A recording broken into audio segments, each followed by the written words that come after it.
next topic that we are going to discuss is conservation of charge.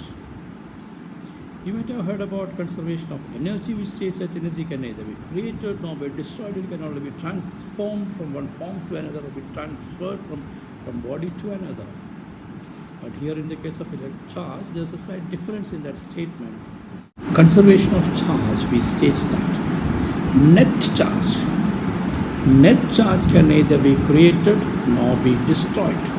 Charges can be created as well as destroyed only in equal and opposite pairs. That is, there will not be any net charge, net positive charge or net negative charge created or destroyed. Charges can be created and charges can be destroyed, but only in equal and opposite pairs. So net charge can neither be created nor be destroyed in isolation. Charges may be created or destroyed only in equal and opposite pairs. We cannot make only positive charge out of nothing. We cannot make only negative charge out of nothing. We cannot destroy a net positive charge. We cannot destroy a net negative charge.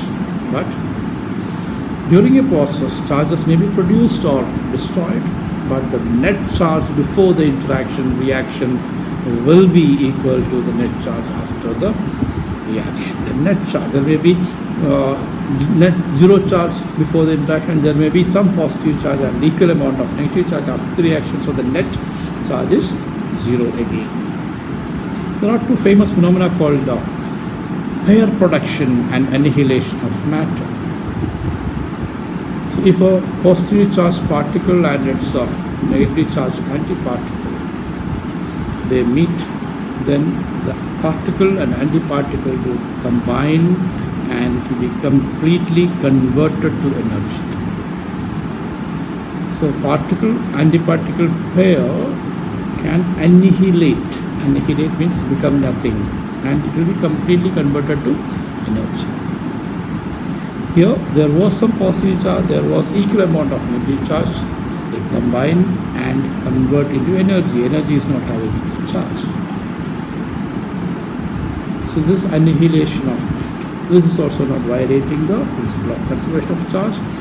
Before, equal amount of positive and negative, so net charge is zero. After, there is no charge, again net charge is zero. Another is pair production. There is a definite amount of energy can be converted to particle antiparticle pair. That's called pair production. Then initially it's only energy. A definite quantum of energy can be converted to particle antiparticle pair. Earlier there was no charge, no matter, no charge. Then the energy is converted to particle antiparticle pair.